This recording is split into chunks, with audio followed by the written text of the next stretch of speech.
मैं अस्पताल में भर्ती था, मैं मुख्यमंत्री था उस समय।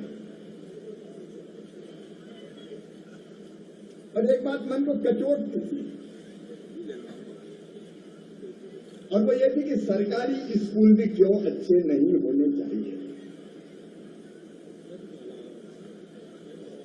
सरकारी स्कूलों की पहचान अलग थी।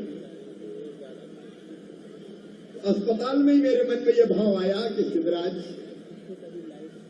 सरकारी स्कूल ऐसे बनाओ कि प्राइवेट वाले भी देखते रह जाएं। सारी सुविधाएं हो, वहां लैब हो, लाइब्रेरी हो, स्मार्ट क्लास हो, प्लेग्राउंड हो, म्यूजिक हो, डांस हो, पेंटिंग हो,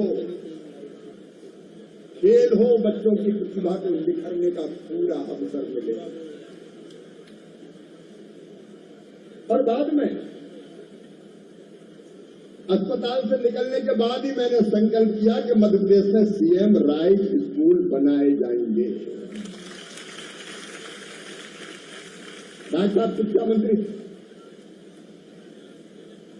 पहले तब भी कल्पना की थी, लेकिन सरकारी स्कूल की बिल्डिंग का मतलब 5 लाख, 10 लाख, 15 लाख, ज्यादा पैसा नहीं। हमने कहा अपने बच्चों को धन की कमी नहीं आने देंगे, और इसलिए रायसेन के संदीपनी स्कूल की ही लागत 38 करोड़ 38 लाख रुपया है। बोलो अच्छा बना कि नहीं बना? पानी आ रहा है, लेकिन आने दो पानी। जो जहां बच सके बच्चे, बात तो थोड़ी करेंगे। करूं कि नहीं बात? जोर से बताओ, करूं कि नहीं? और आज ये स्कूल हमारे सामने,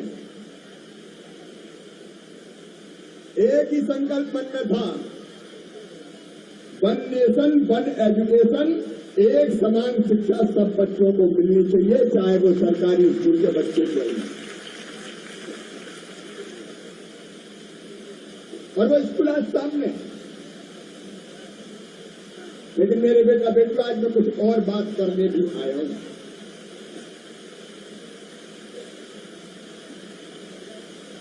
पानी से जितने बच सके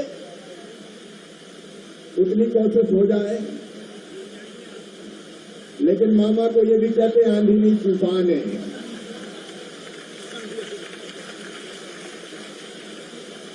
अब मैं 3-4 बातें बताऊंगा, वो जहां भी हो वहां ध्यान से सुनना।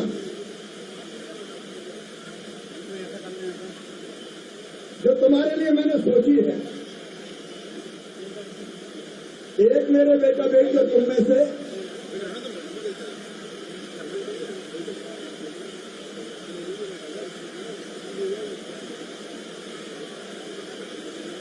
जितने पानी से दूर जा सके वैसे अपन कर लेंगे। कुछ मूल चीजें, कोई बहुत जरूरी बातें बताना है,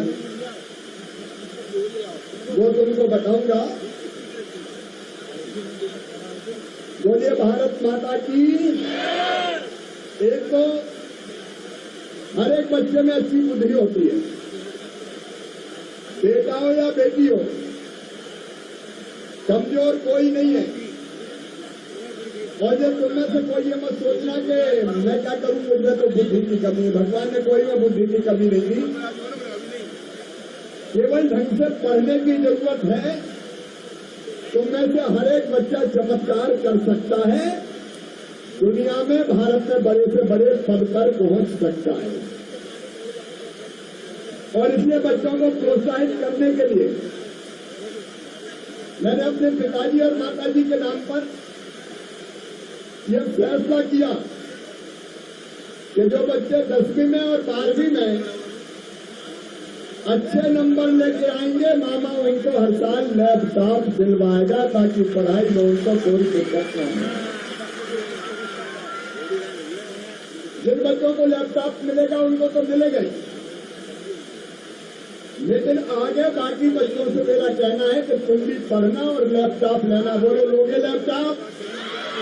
सब लोगे तो सब पढ़ो और आगे बढ़ो। लेकिन इसके साथ और कई चीजें मेरे बेटा बेटियों में शुरू करने वाला हूं। एक बात आज मैं तुम लोगों के बीच में कह रहा हूं, हमको अच्छी नौकरी के लिए कोचिंग क्लास की जरूरत होती है कि नहीं होती? और फिर रायसेन में भी मामा कोचिंग क्लास चालू की जाएगी। करें कि नहीं करें बताओ, जोर से बताओ। तो इसके लिए आज विज्ञापन जारी हो रहा है। 10 तारीख से फॉर्म भरवाए जाएंगे, 15 सितंबर तक फॉर्म भरे जाएंगे और लिखित परीक्षा 20 तारीख को होगी, 20 सितंबर को। और फिर साक्षात्कार होगा और 5 अक्टूबर से रायसेन में कोचिंग क्लास चालू कर दी जाएगी। एमपीपीएससी की परीक्षा के लिए, कर्मचारी चयन मंडल के लिए, एसएससी, सीजीएल, एचएससीएल, बैंकिंग परीक्षाएं और अन्य राजकीय और केंद्र की परीक्षाओं के लिए, क्योंकि कई बच्चे मुझे मिलते थे, कहते थे मामा हमारी कोचिंग की फीस भरवा दो। तो मुझे लगा कि अलग अलग फीस कहां से भरवाऊं, कोचिंग क्लास भी चालू कर दूं, अच्छी से अच्छी कोचिंग क्लास रायसेन में चालू करें। कुछ बच्चों को उनमें सीधे प्रवेश मिलेगा, लेकिन जिनको सीधे प्रवेश नहीं मिलेगा वो भी ऑनलाइन कोचिंग प्राप्त कर पाएंगे। मेरे बच्चों में तो मैं पीछे नहीं रहने दूंगा, हर सुविधा उपलब्ध कराने की मेरी कोशिश रहेगी।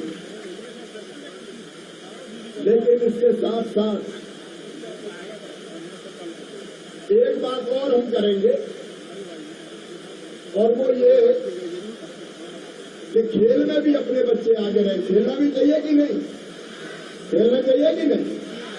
और जब पिछली बार आपने देखा सांसद खेलकूद प्रतियोगिता हुई थी, इस बार भी करें कि नहीं करें?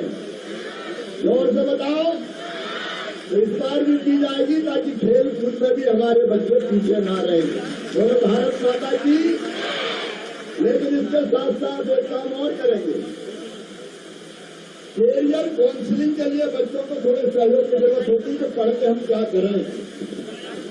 तो इसी कोचिंग क्लास में हर महीने कैरियर काउंसलिंग के लिए भी विशेषज्ञ आएंगे जो बच्चों को आगे बढ़ने में मदद करेंगे कि उनको किस रास्ते जाना चाहिए। बोलो ये भी ठीक है कि नहीं?